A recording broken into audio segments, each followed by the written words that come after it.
This is Chthonia, the world of the dark feminine.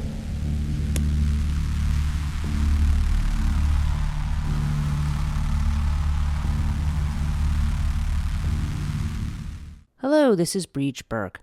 Before we get into this week's podcast, I would like to thank my patrons personally: Politi, John H., Tanya T., Veronica S., Jeffrey B., Gabby, Helen M., Sunny H., Scott K., JRM, Susie G., Eldritch Priest, B. Lupita, Alex C., C. Roberts, Jeanette, DS, Jake B., CDV, Ali, V!V, Mary Beth R., Ida B., Eric N., Tana, May, Christine F., and Samantha G.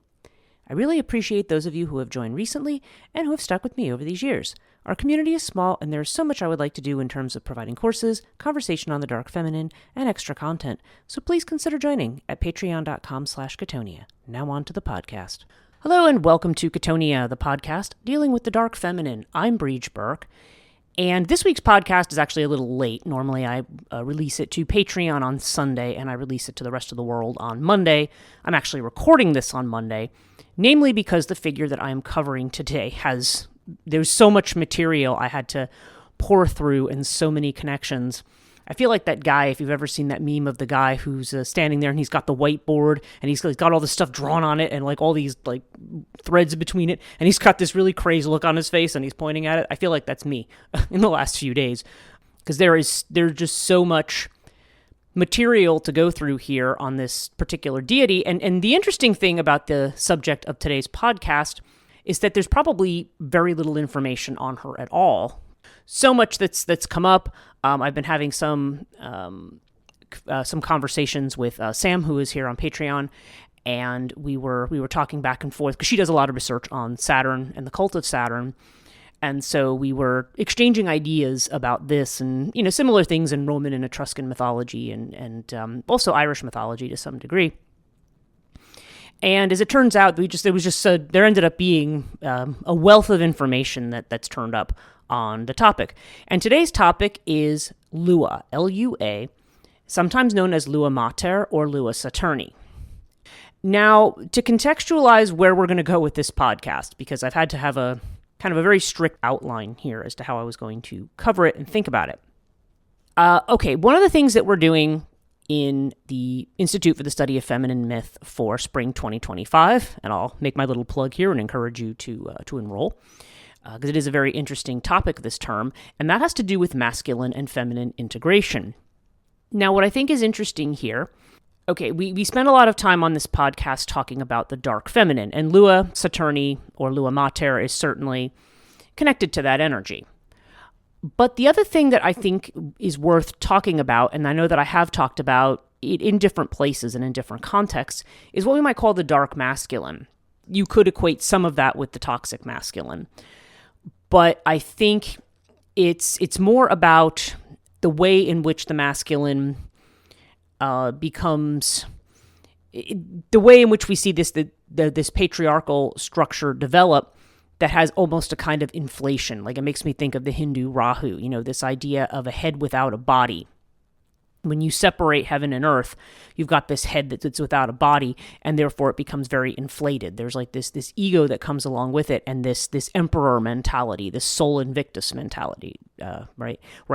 Sol invictus means the unconquerable sun, and it was the name that Romans often used for their emperors. Certainly from the time, probably after Augustus at least, there was some connections of that term, as we mentioned in the Serapis podcast, to Serapis, and also to deities like Mithraism is what I'm thinking of in particular.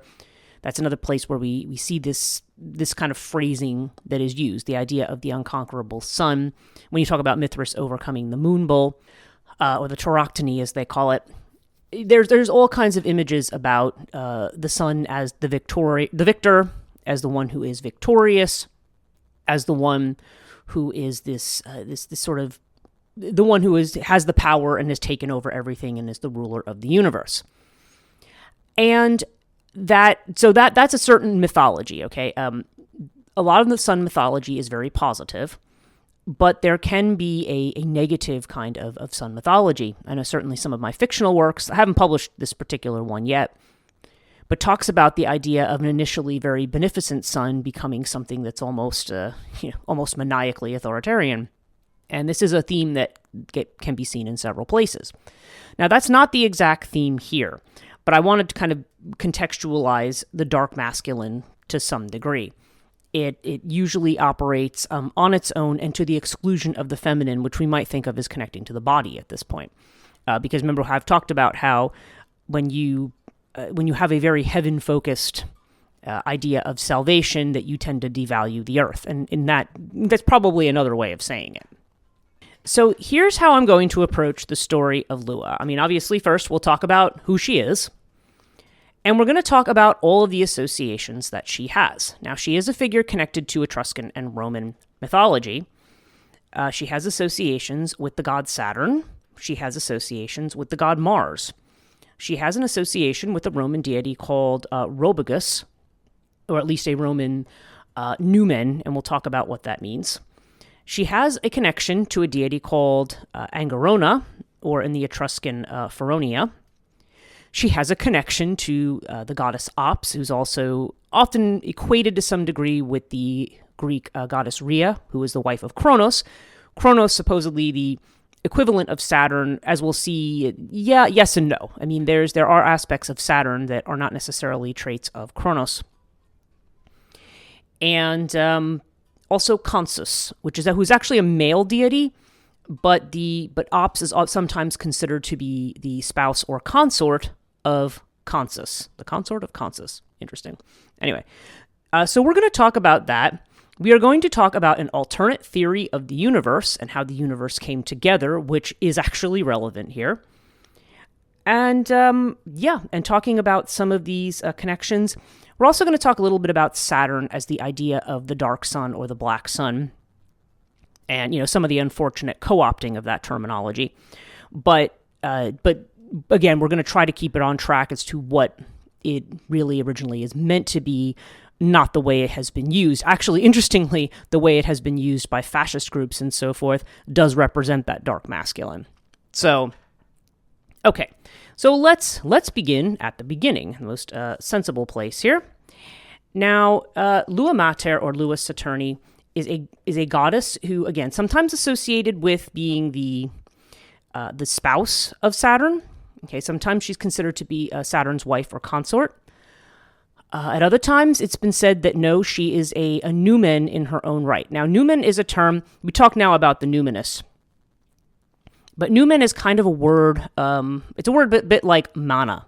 You might hear mana referred to in animistic cultures as representing a kind of spirit that embodies a particular place. It's like a nature spirit. The spirits within nature, everything is alive with these spirits. The trees are alive, the flowers are alive, the rocks are alive. Everything, the mountains, everything contains a spirit of some type. And this certainly represents archaic Roman religion. And worship of Saturn actually does go back to this archaic period. It is said, actually, that the Roman Capitoline district, or the Capitolium, which is usually associated with the three deities of Jupiter, Juno, and Minerva, who are equivalent of Zeus, Hera, and Athena. They had an earlier triad that was known as, you had Mars, you had Quirinus, who's one that we don't see very often, and you also had Jupiter. So you had those were the three who were the original. Well, maybe not the original three, but they were certainly an older conception, with Quirinus being a bit of a mysterious kind of deity there in terms of what they represent. Although Quirinus does seem to have something to do with the rites of both Lua Saturni and Mars as well. So you have this original configuration here in the Capitoline triad. There was the archaic triad, and then the one that was more common during the Roman Republican and the Roman empirical period. So, okay, Lua is a goddess. The only thing we really know about her is that there were sacrifices that were made to her. There was obviously a temple or a shrine to Lua, and there were sacrifices made of weapons. When the Romans would go to war, and they would defeat their enemies, and obviously probably take the people who lived as slaves, and they would take their weapons. The weapons would be burned to Lua Saturni. So that's the only thing that we know really about her in terms of like what her cult was like or what was sacrificed to her. Now, there's an article by H.J. Rose. It was called, I have the title of it, Lua Mater, Fire, Rust, and War in Early Roman Cult. And this was in the Classical Review. I want to say it was one of the older issues. I'm thinking 1922 comes to mind, but could have been a little later than that. Okay, so Lua Mater is this fire, rust, and war. So let me summarize what H.J. Rose has to say about Lua. He suggests that there's no other record of sacrifices other than arms taken from the enemy and burned at her altar. She does seem to be invoked in conjunction with Saturn. Like, she doesn't seem to be invoked on her own. Hence the reason she's known as Lua Saturni.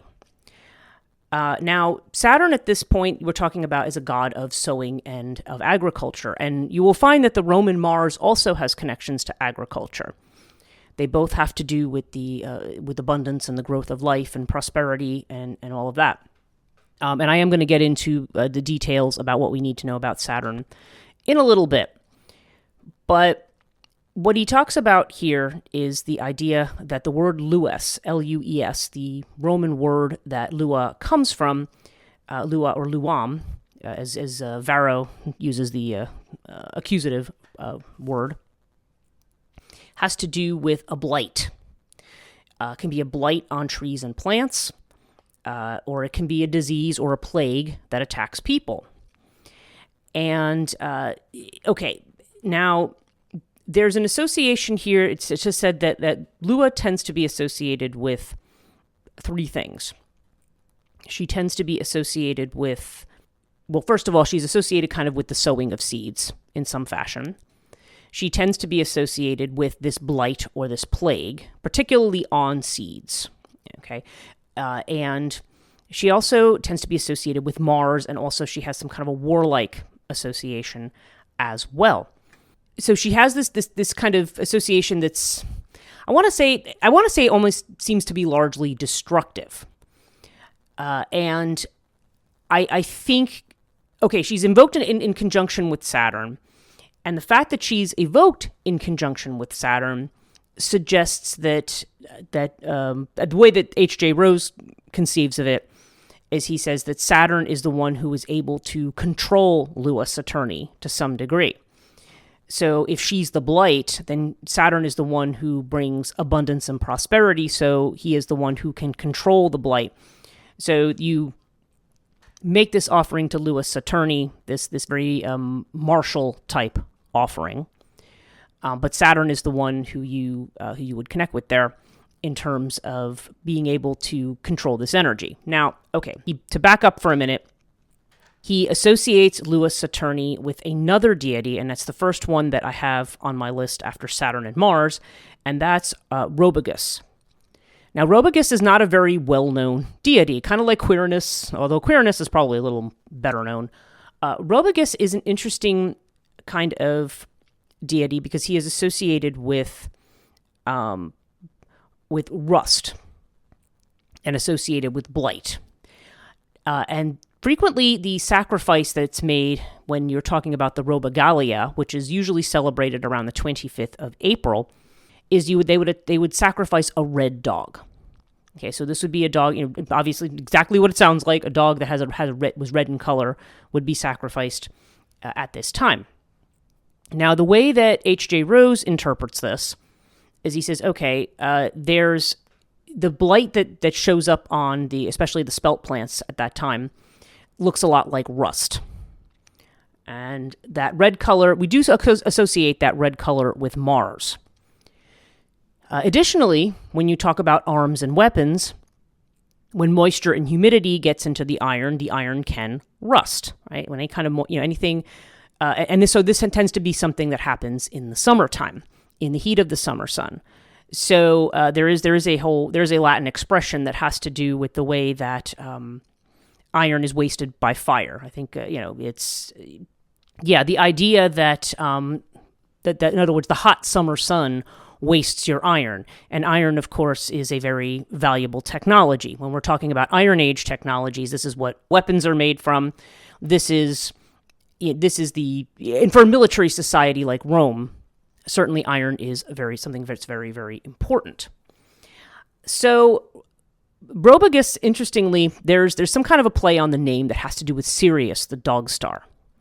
And I have noticed, too, that Sirius is again, when is Sirius considered to be kind of in its exaltation or in its highest point? Tends to be during the month of August, which is kind of the height of summer, the heat of summer. We talk about the dog days of summer. That's where we get the terminology from.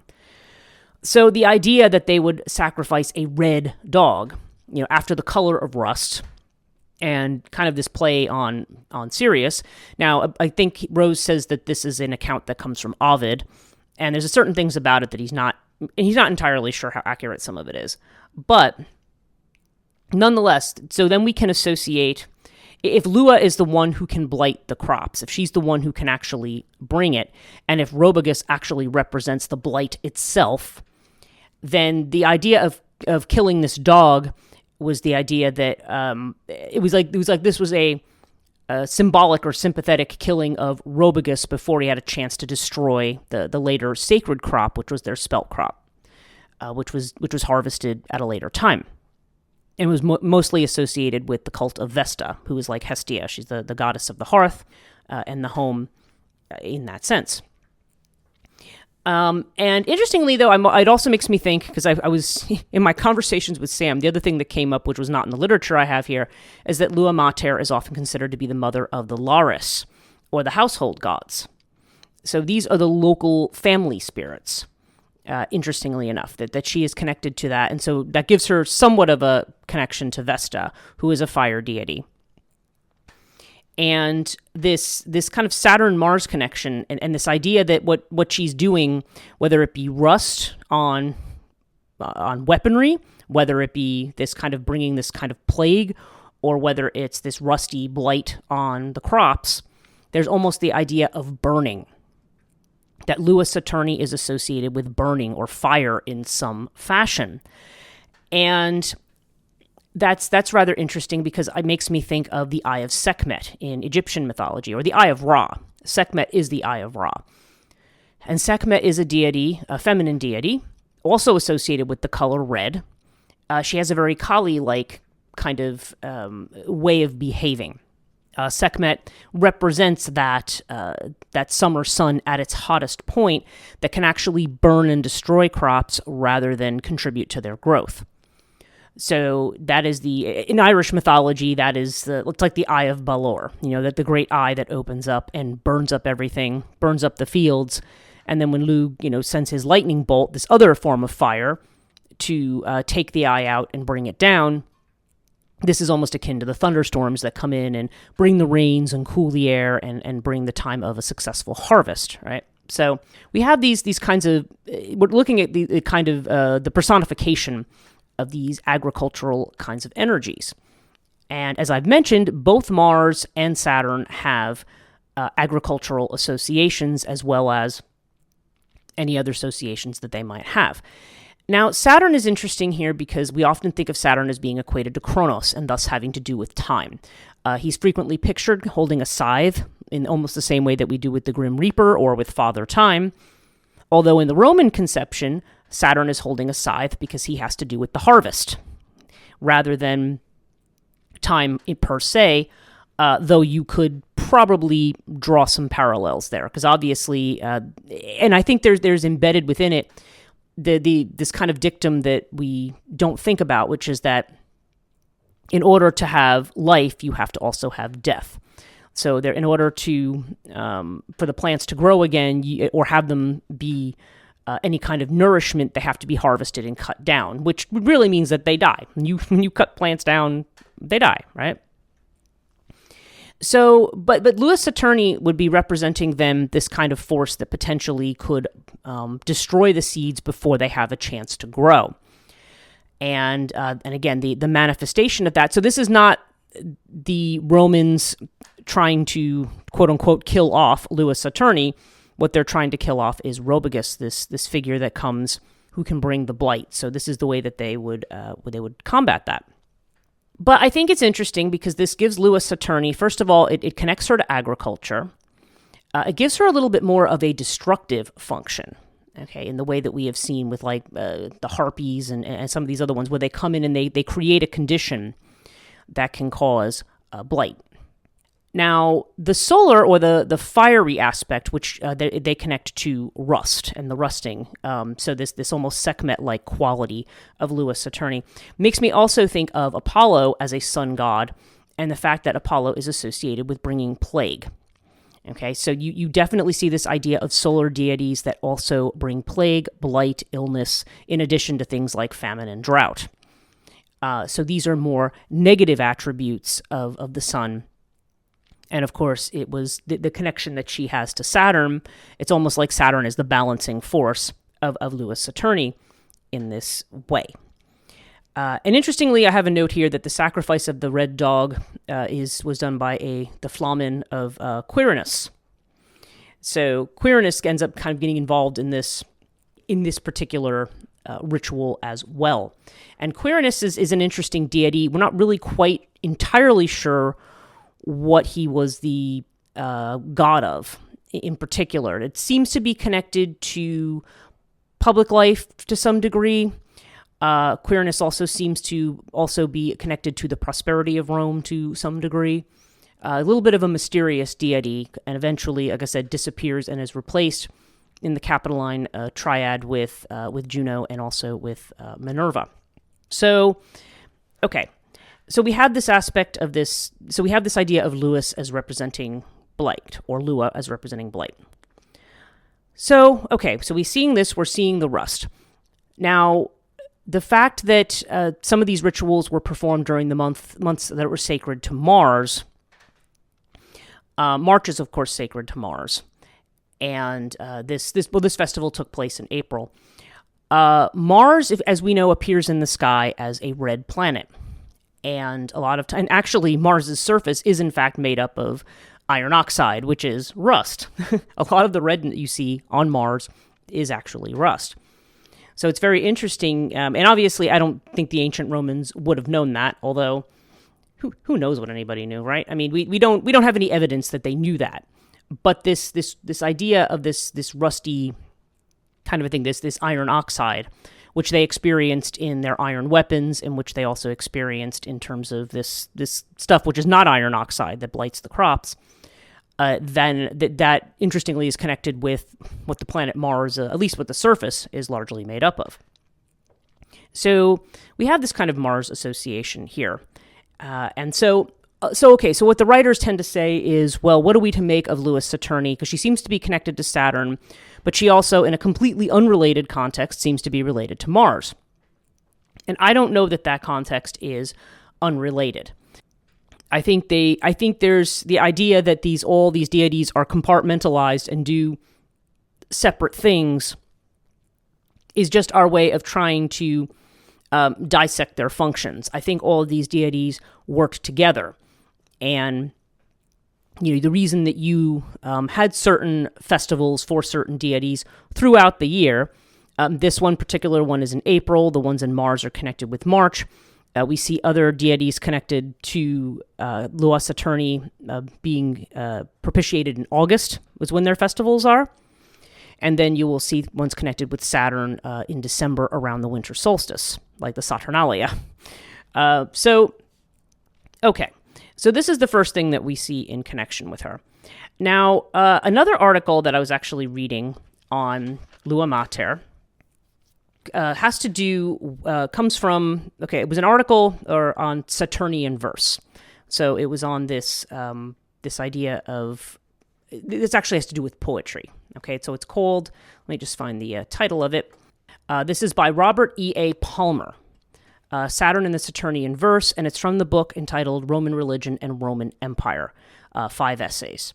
Okay, so these are all essays by Palmer, and this one is mainly about poetry, but he says something very interesting here about Lua Saturni, which I'm going to share with you. And again, thank you to Sam for pointing this out to me, because this is like way at the end of the article. Okay, so he's talking about this idea of Saturnian verse, which we're not going to digress into because it really is a separate topic. It has to do with poetry and poetic meter and the kind of poetic meter used, particularly in the rites of Saturn. But he does delve quite heavily into the imagery of Saturn here. And he says, two ceremonial words that concern some Saturnian cult survive to us. Varro, who is usually a grammarian, an ancient Roman grammarian, and sometimes called theologian as well, although I don't know if that's quite the right word, uses the term Lua Saturni to illustrate the similarity of accusative luam and the first person singular, future first person singular luam. This example presupposes his readers' familiarity with Lua Saturni. Centuries later, Olaus Gellius cites Lua Saturni, and he has the Latin here, which I'm not going to try to read to you. And then Virgil, when he mentions Lua Saturni at the end of it, or Luam Saturni, and then Virgil hints at it as well. Refers to the idea that, it says, along with Jupiter, Angerona, and Ops Conciva, Lua was thought to be the ineffable name of Rome's secret patron deity. This secret and ineffable divinity who protected the city was quite old. And I'll read you this next translation. There is Rome itself, whose other name is considered unutterable except at the secret rites of ceremonies. Valerius Soranus uttered it, even though it was religiously kept for the weal of the state, and soon thereafter he paid the penalty. At this point, it seems appropriate to mention an example of the old religion instituted especially for this silence. For the goddess Angerona, to whom sacrifice is made on the 21st of December, notice this is the winter solstice, has an idol which represents her with a finger to her sealed lips in an admonition of silence. And I will probably have that image in the YouTube video of this statue of Angerona. Angerona is a deity who is connected with, first of all, she has to do with the relief of pain and of sorrow, but she is also considered to be a protective deity of Rome. And interestingly, it seems like Lua Mater, perhaps, is also a deity of this type, which might seem strange if you think of her as representing a being that blights the crops. But we will continue on. The reasons why a Roman did not speak the name of Lua are patent. Saturnius protected the ascent to the capital and the citadel, the Roman securest refuge. And incidentally, he mentions earlier in here that supposedly the Etruscans called that entire land, or the land of Latium, where Aeneas comes and supposedly founds Alba Longa, was also called Saturnia, and that the Capitoline Hill was previously called Mount Saturnius, that there was a Saturnian gate, and that there was also a major Saturn temple there, that this was the main deity of Rome in an archaic period of time. So the capital and the citadel are the Roman securest refuge. His protection depended on warding off Lua or Louis. So that's what Saturn does. He wards off Lua or Louis. The former word suggested the latter and was still ill-omened to Virgil. Accordingly, a Roman did not speak of Saturn's quote-unquote consort, Lua, who was also thought to watch over the people. Lua and Louis are the same word. Lua deifies not merely destruction, but just such blight as the Arval brethren annually prayed to Mars to ward off. Okay, so that blight is connected to both what Saturn wards off and also Mars in different contexts. As we can see, one may have to do with agriculture and one may literally have to do with weapons. Thus, we can safely assume that Saturnus was addressed by the martial Salians to keep Roman welfare during the ceremonies of the month of Mars. Lua at first appertained to the crops, which she could harm. Concern for damage to the crops explains the popular change of Saturnius to Saturnus. The latter word suggests the seed and supplanted the correct name kept by the Salians of Mars. And so Lua twice appears in Roman history. In 341 BC, the consul C. Plautius defeated the Volscian Antiotes at Satricum and dedicated to Lua Mater the many arms found in the camp on the battlefield. In 167, Aemilius Paulus prayed to Mars, Minerva, and Lua Mater, and the rest of the gods, to whom it was meet and just to offer the spoils of the enemy, and then put a torch to a pile of captured arms. his military tribunes circled the heap and threw their own fire upon it. In neither case is Lua associated with Saturn, although Mars is named in the second instance. However, in the earlier instance, the consul's choice of deity will have been prompted by the namesake deity of Satricum. At some early date, this town, held sometimes by the Volscians and sometimes by the Latins, will have taken its names from Satrus, the Etruscan form of Saturn's name. Okay, the dedications of weapons to a goddess named Lua points to a thank you offering for victory over enemies destroyed. The destruction of the weapons by fire ceremony, in which the commander and his official staff participated, points to a thank you offering in the manner of the deity's power. Saturn's control of Lua must have rendered the special Saturnalia of 217 BC particularly appropriate to that catastrophic moment.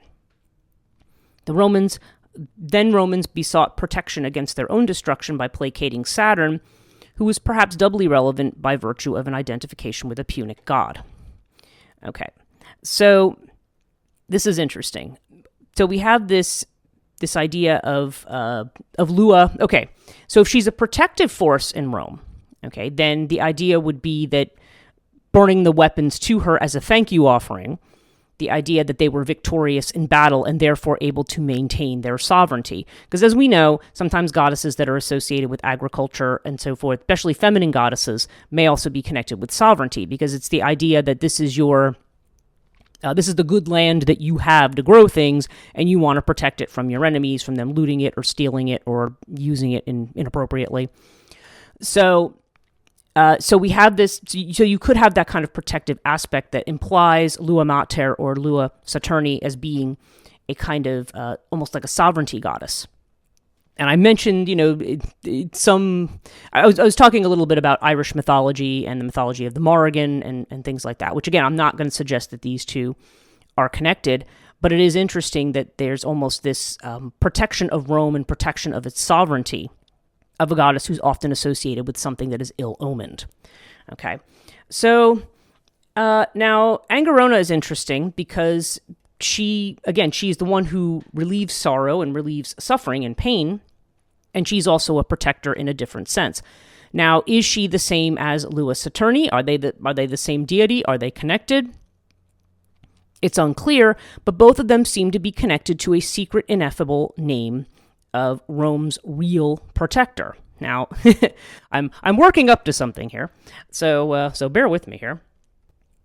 Okay, so we have Angerona. We see the connections of Lua Saturni with Saturn and with Mars in these different ritualistic contexts. And the idea of her potentially as a spouse or consort of Saturn, although it has also been noted that these new men don't have spouses per se. Okay.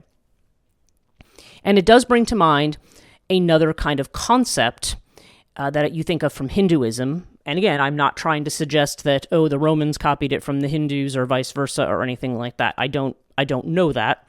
But in Hinduism, it's the only other place that I really see in a way that's common to people or that people might know about. And of course, we have talked a lot about the concept of the Shakti. Now, when I did my podcasts on the Ashtamatrikas, the matrikas are all these fierce feminine forces, and oftentimes they are portrayed as the spouses of certain Hindu deities. Brahmi is the spouse of Brahma. Maheshwari is the spouse of Maheshwara, which is a form of Shiva. You have Indrani, who is or Indri, who is the spouse of Indra, right? Now, sometimes they are portrayed as being the spouse, but oftentimes they say that's not really accurate to call them the spouse. They're really the Shakti, or the internal hidden feminine force that actually is the actual power of the god. When you look at Hindu myths, where there is this battle against worldliness or this greedy grasping for power, it's a feminine force. It's like you don't have the male gods going out and fighting. It's all the females that go out and fight. It's the Shaktis that go out and do the fighting. And so that's interesting. Now, this is not a concept we would associate with Rome, because Rome tends to be, really, in the modern world, they tend to be kind of the epicenter of patriarchal thinking, although I would not claim that it originates from there. Certainly our modern forms of religion, our modern ideas about large states and places seems to come from certain Roman ideas. But if you go back to the archaic Roman period, and then of course back to the Etruscan period, which I wanted to be clear too, that Etruscan does not always equal Roman. The Etruscans were eventually absorbed into the Rome by about, I think they were saying about 400 BC, that you see the Etrurian and Etruscan people being kind of disappearing into the Roman population. But to say that everything Roman was previously Etruscan is not entirely correct. It's a little more complicated than that. Nonetheless, we can equate a lot of what we would think of as ancient Roman religion bears some similarity at least, or maybe has overlap with Etruscan religion in a lot of places. So in any case, I'm thinking about this idea, if she is this ineffable force that protects Rome, but is also one that is capable of destroying it, or destroying its the livelihood in this Chthonic kind of a way, being able to destroy the crop before it has a chance to grow with this blight. And this seems to be connected to a great fire that she has. And Shaktis are fiery by nature.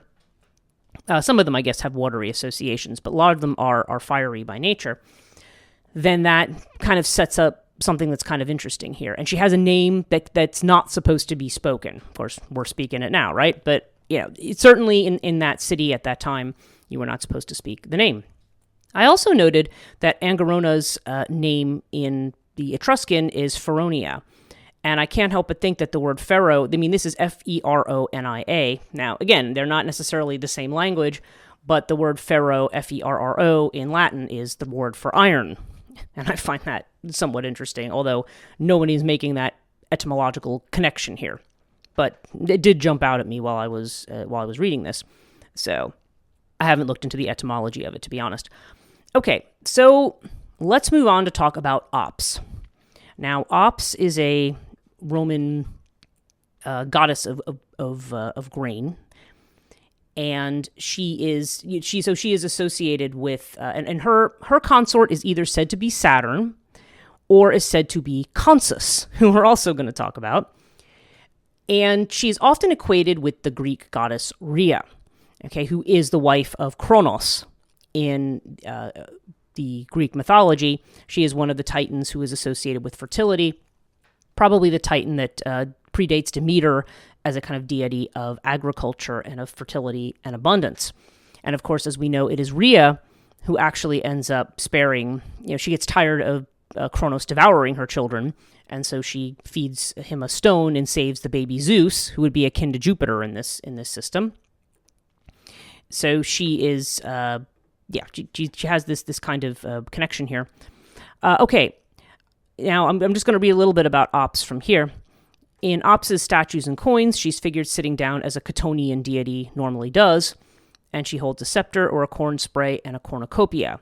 In Roman mythology, her husband was identified as Saturn. She's identified as Rhea in Greek mythology, whose husband was Kronos, the bountiful monarch of the Golden Age. Let's not forget this about Saturn.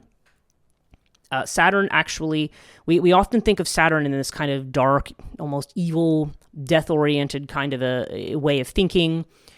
We think about Saturn, in astrology, the Saturnian influence is the one that slows us down, that places obstacles in our way, that's a little more associated with like the depressive or older, more realistic side of things rather than the youthful puella energy that makes us feel like, we can do anything and our imagination runs wild. Saturn's like the one who pours cold water on it. This is the astrological association. But we forget that Saturn, again, even associated with Kronos, that these are the rulers of the Golden Age. So, which is rather interesting. So it says, the Latin word ops means riches, goods, abundance, gifts, munificence, and plenty. The word is also related to opus, which means work, particularly in the sense of working the earth, plowing, and sowing. This activity was deemed sacred and was often attended by religious rites, intended to obtain the goodwill of Chthonic deities such as Ops and Consus.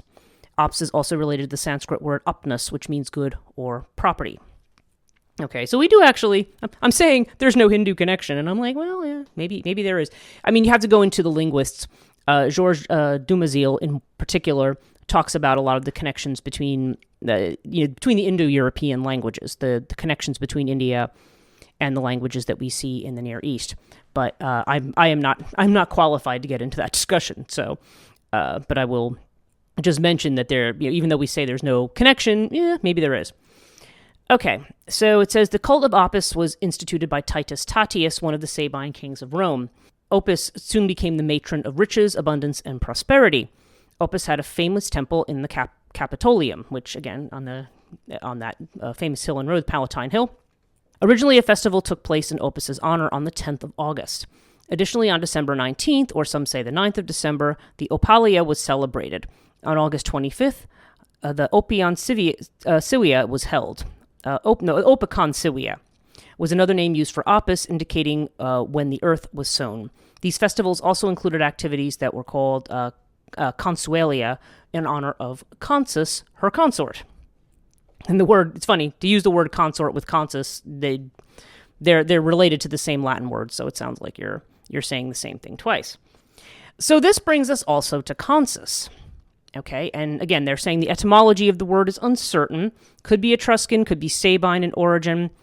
Some say it was related to consurere, the verb to sow, and it's, again, Dumazil and Capdeville consider it to be related to condere, which means to store, which is like, storing grain. Either way, whatever the etymology, we get the idea of Consus having to do with harvesting, or either sowing grain or harvesting it and keeping it. And storing it, but perhaps for winter. So what does Consus end up being a god of? Now, you would think that Consus, therefore, is a god of agriculture, and indeed his festivals followed that of, the festival of Ops usually followed the festival of Consus, held August 25th and December 19th at the time of reaping and the seeding of crops. But interestingly, Consus is associated with secret conferences, and Servius, who was a grammarian, says that Consus was the god of councils. The fact stems from the role played by Consus in the abduction of the Sabine women, which took place on the occasion of the Consualia Estiva and was considered to be advised by the god himself. So this was how this was the first festival initiated by Romulus, who was the founder of Rome, who instituted the festival of the Consualia, and basically at that particular invited the Sabine neighbors, and at that they call it the rape of the Sabine women, but they actually took the women away. And at least according to Livy, the women were kind of secretly in league with this, because the Sabine men were going to go attack Romulus, but the women just said, no, we did this willingly because we want to intermarry and we want everybody to be harmonious together. So it wasn't, so the word, the R word is a bit of a strong one there. But but anyway, that's where Consus ends up being connected with that, because it was this secret attempt to, to get some women for the Roman side, I guess. Okay. The power of hidden counseling held by Consus seems to be related to the concept expressed by Dionysius and Plutarch that he is the holder of the earth, an idea that makes him parallel to Neptune. So it says, even though condere and consulare are from two different roots, it looks the character of Consus as hidden master of the earth was the basis of the identification with Neptune, as well as the strict affinity of the two gods with the horse. And in fact, he is often referred to as the equestrian Neptune, Neptunus equestris. Yeah, so Neptune's equivalent in Greek is Poseidon, who is also associated with horses. And horses, of course, and water have a very, very strongly chthonic kind of an element. But this almost has the idea of something that's secret or hidden, or it's a counsel that's taken in secret, which I think is really interesting. So once again, we get back to this idea of secrecy. So it's almost like the secret power of the earth, or the secret power of creation and destruction that lies in the earth, and that we see connected to these deities. Lua Saturni, again, sometimes being considered another name for Ops. And in this case, we see her as one who is benevolent and provides prosperity. But as we can see, she can also blight the crops and destroy things. And again, that gets back to what I've said about the life and death not being two separate things. We tend to view them as two warring factions, but they're actually part of the same thing. You don't have life without death. I've only said that that's the meaning of the biblical Genesis. It's not that they committed a sin and were thrown out of the garden. The precondition for life was living in the field of time or opposites, which is the field of death. So you don't get away from the idea of death. So you have Saturn as representing the abundance that keeps you alive, but he's also that has to do with the reaping and the harvesting, and therefore with time, because it has to do with the fact that all cycles must come to an end and then they start again. So so we have all of those ideas. So we have this fiery association. We have this association with the seeds and potentially blighting the seeds with Lua Saturni. We have this idea of this secret ineffable name, which I've kind of talked about the possibility of Shakti here. So at this point, I want to talk a little bit about Saturn. When we talk about Saturn, we have this idea of the black sun. Okay, now again, this is a term, and unfortunately a symbolism that has been co-opted. It was certainly co-opted by the Nazis, along with a lot of Nordic runes, like this, and the swastika, which is another solar symbol, which you see in obviously in Indian mythology or Hindu mythology. If you look at images of the elephant god Ganesha, you will see the swastikas drawn underneath him, and they have nothing to do with Nazi Germany. They are symbols of the sun. They're the Brege's cross, actually, that we see at Imbolc, which Imbolc is also, it's associated with lambing, but it's also associated with fire. It's like midwinter. It's when the sun is starting to come back. When goddess Brege, who is a fire goddess, returns, associated with that Imbolc kind of that idea that the sun is now gaining. It is the dark. It's overcoming the darkness. So we have this. So we have this kind of an association here, and so you have all this solar imagery, and a lot of this ended up being co-opted by the Third Reich, including the rune Sowelu. Now, the image of the black sun has this kind of, again, this disc in the middle of it, and it's surrounded by 12. They call it I think they used the word Sig or Sowelu. I use the term Sowelu, that's the term I know. I mean, there's other names for this. But it looks basically like a little lightning bolt S. I don't know how else to describe it. Like the ones you see in the name for the rock band Kiss, the last two. You've got this kind of, interesting, I hadn't really thought about that. But it was also used by Hitler's SS, and I'm not suggesting that Kiss does that. But it was made up of these because Sowelu is the rune of the sun. Okay, it has to do with the solar disk. And that is an example of how a lot of this solar kind of power, unconquerable power, gets associated with solar imagery in the name of something that's fascist and totalitarian. So, but that again, that is not really what the original association is. Saturn, I think it's interesting if we look at Saturn in terms of how he was conceived of astrologically back in ancient times. I was looking at some of the Sumerian texts, and they were talking about the way in which, first of all, the idea of the week. Our week starts with Sunday and it ends with Saturday, right? And they said it began with the sun and ends with the black sun. So Sunday, obviously named after the sun, Saturday is named after Saturn, and that's the end of the week. Now, in the Sumerian literature, it's interesting because Saturn is referred to as the star of the sun.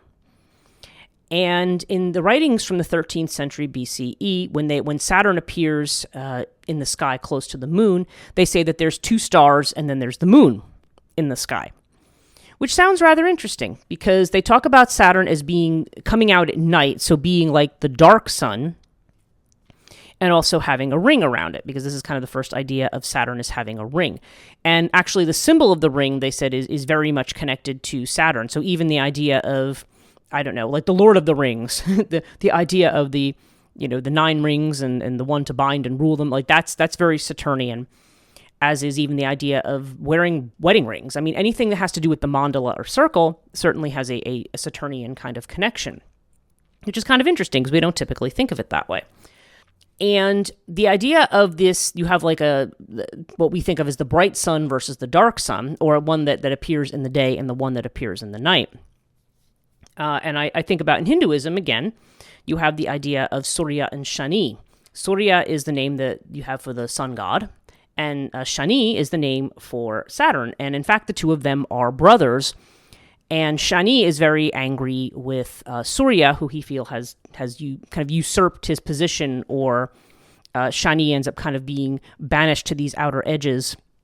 And so he becomes into a space where he is at war with Surya. He's at war with the sun god, which is why Saturn and the sun don't always aspect each other very well. So now this is interesting, okay, because this leads to the idea of something that is called I was looking into this a lot, electric universe theory. Okay, now maybe you've heard of this and maybe you haven't. Now, again, I don't want to get deep into the science of this. This is not a theory that's been typically accepted about the formation of the universe and of our solar system. However, it is a theory that was developed by a Nobel laureate. Okay, the person who originally came up with the electric universe concept also, there's a connection between this and the idea of a plasmoid universe, was by Hannes Alfvén and Oscar Klein. And of course, Alfvén is actually a Nobel Prize-winning physicist.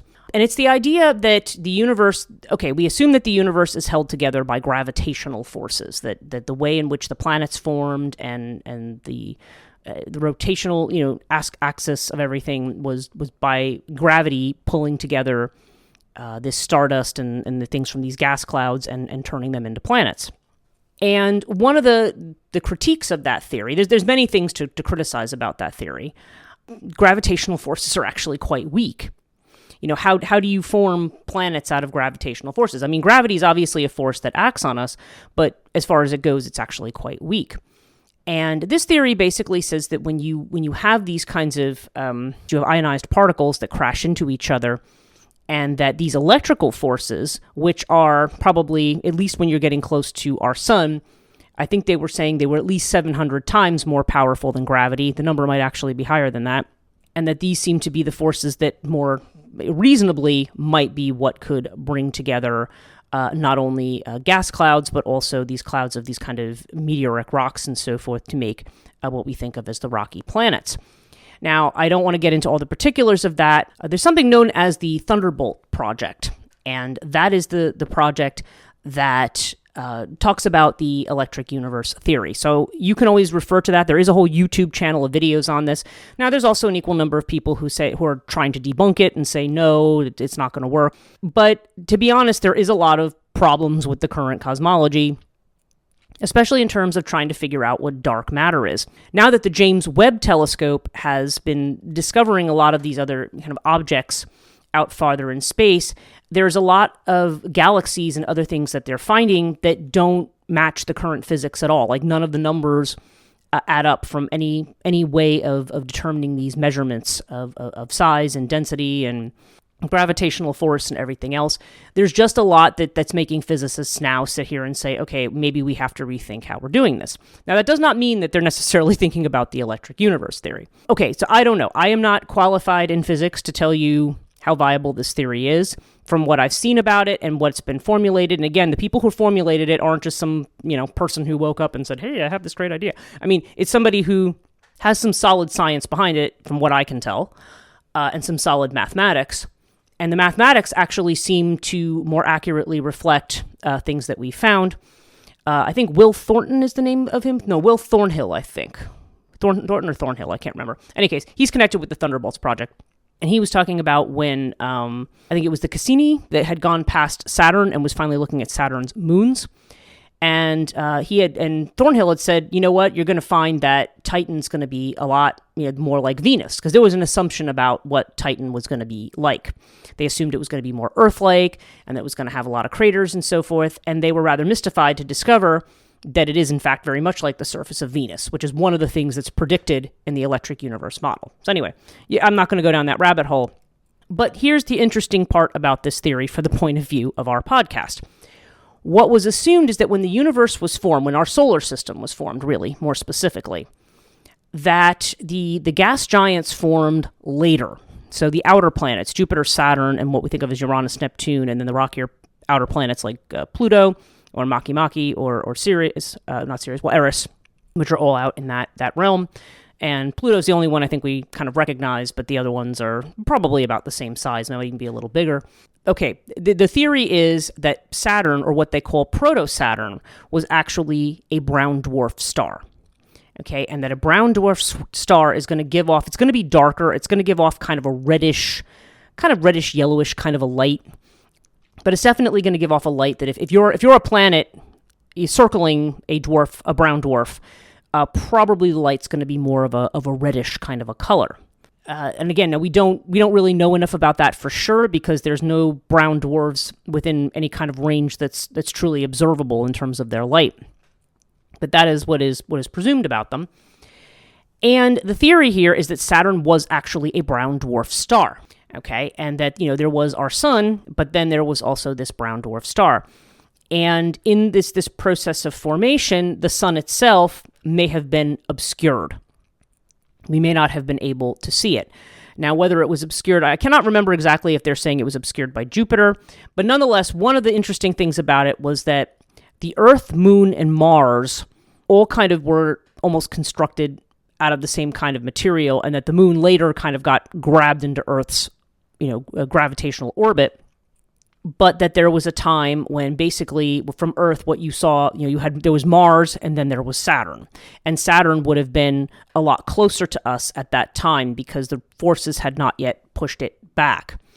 So that Saturn might, as a brown dwarf star, might have been like a second star or a second sun, and perhaps it was associated with night. Now, the theory is that, because Saturn gave off this reddish light, this is a light that's very good for plant growth, and because there's a lot of water in Saturn's rings, and there's water, there is water, and there's in the nearby moons and so forth, that the idea is that the Earth may have been abundant with water, and that this kind of light that Saturn was giving would have been very good for growth. I think they were calling it in the Carboniferous period. So there's this idea that, that might have been your lush golden age when there was an abundance of vegetation and good things and so forth. And again, I don't know the time frame on when this would have happened. I can't tell you exactly what it is, but it would not have been millions of years ago that this happened. So they would have been talking maybe tens of thousands of years ago, maybe even hundreds of thousands. I don't know, but it seems to be a lot more current than what we think of as the 4.6 million years old or billion years old or whatever it is. It would have been something like that. And so the idea, though, is that because if it was a brown dwarf star, eventually it might have flared, okay? And if it did, then it would have actually burned up and destroyed any kind of life that might have been present on Mars and might have been present on the Earth. And that at some point, when this brown dwarf kindly went out, it turned into a gas giant. And then that's where we ended up with Saturn kind of receding. And then the sun that we have now kind of ending up being kind of the central, force, electrical force, and looking at all the electrical forces of the sun that we end up being pulled around. And so then after that, you kind of have the formation of the gas giants and so forth. They have a whole thing that's kind of laid out. Okay, so the reason I get into this is because some people theorize that what the ancient mythology is actually pointing to is a sky in which Saturn was considered to be a sun, as well as what we think of as the sun, and that it was the black sun because it was associated with the nighttime, that it was a sun that almost came out at night and maybe emitted this kind of red light. So I don't know. We don't know that for sure. That's just pure speculation at this point. We don't, what aspects of the theory can be proven. Certainly there's some observations from the electric universe theory that are proving to predict things that are actually happening as we learn more and more about the planets, particularly Saturn. But I find that to be very interesting because you have to wonder, and if you think about a mythology that says that Shani was kind of disenfranchised and kind of kicked to the curb by Surya, then, it's, again, we're not saying these have to necessarily reflect literal events, but it's interesting. And also interesting that we have the ancient Sumerians, around the 13th century, talking about these two suns that are in the sky. I mean, when we see Saturn in the sky now, it's quite a bright star, but so is Jupiter, and sometimes Venus is, because Venus is closer, is even brighter. But that's the other thing too. That it's assumed that the planet Venus, according to this theory, was almost like this fiery, almost projection of material that is still actually cooling off. And that Venus was created after Earth and Mars and ended up kind of, again, closer to the sun in orbit, but that the reason that its surface is like that is because it's still relatively new. Okay, so where does this bring me back to with Lua Saturni? Potentially, there was an event, any kind of a cataclysmic event. I mean, we see references to a great flood. If this was kind of a great event, a great burning up event, okay, then one has to wonder if Lua Saturni is perceived almost in a way as the Shakti of Saturn. You know what I mean? Perceived as this fiery ejection, this fiery force that creates this planet Venus, potentially, but also is the thing, Saturn's light ends up going out once this kind of fireball like ejects from the planet. It burns up and it destroys Earth on its way. Now, Earth eventually, does recover and come back. I don't know if Mars ever had life, but then it probably doesn't appear that it ever recovered. It does seem like there's water has been seen, at least on the ice caps of Mars, on the polar caps. And then Jupiter eventually becoming kind of an intervening planet in the interim. And I don't remember, according to this theory, whether Jupiter became first or second, or where it fell into the chronology of this. But it's just an interesting theory, because I found myself thinking about it, and I'm like, yeah, what if Saturn literally was a black sun? It's something interesting to think about anyway. But it does kind of, all of this kind of thing, whether that theory is actually true or not, I still find myself thinking of Lua Saturni as almost that, I almost see her as akin to one of the matrikas. Like, she is that feminine force that is associated with Saturn and has the potential to be destructive. Now, Saturn himself in his own mythology does have a destructive kind of infernal aspect. But now I did a podcast for Patreon only on the Etruscan goddess Catha. And Catha has a connection to another deity called Shuri or Soranus, which is who's a fire deity. He's almost kind of like a solar deity, but also kind of like Vulcan or Hephaestus. He's a god of fire and volcanoes. And I just think it's interesting that you have these feminine figures that are kind of like solar chthonic in nature. And Lua feels a little bit like that because she's associated with the chthonic realm, with the growing of seeds or the destruction of the seed. But she also seems to be the ineffable secret connected to Saturn, or perhaps to that solar idea of Saturn, that black sun.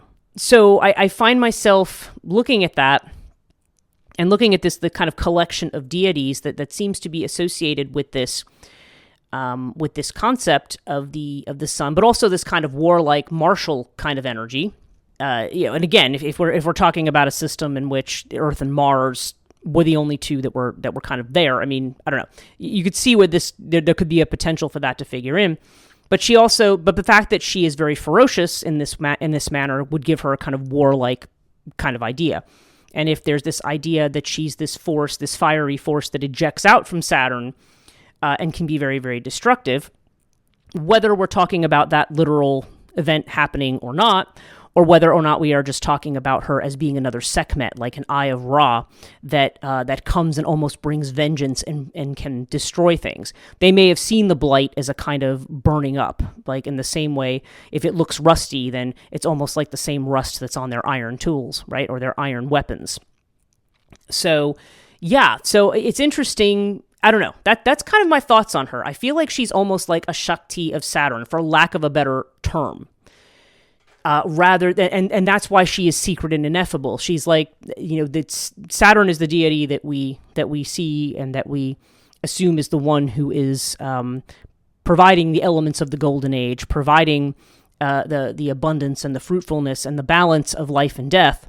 Lua Saturni is this very this force that can potentially be very destructive, but is also the secret protective power. So, anyway, I've gone on long enough about this, but you can see why this took me a while to put together, because I'm trying to put all my thoughts together on this. So, anyway, I'm interested to know what you think. I found it to be a really interesting topic, much more involved than I thought that it was going to be when I first put it down as a topic to discuss. Would love to know your comments. Thank you so much for listening. As always, you can check out all my work on Chthonia.net. If you want to join my Patreon, patreon.com/Chthonia is where you can find that community. And thank you so much to everybody who's joined, both paid members and free members as well, people who want to kind of keep in touch or just see what's going on when I have public posts. And you can find me. I'm still on Instagram as Chthonia Podcast, one word. One of these days, I will get the Blue Sky account up and running. And right now I am doing my live streams on YouTube, also at youtube.com/@Chthonia Podcast, one word. Thank you so much for listening, and we'll see you in the next episode.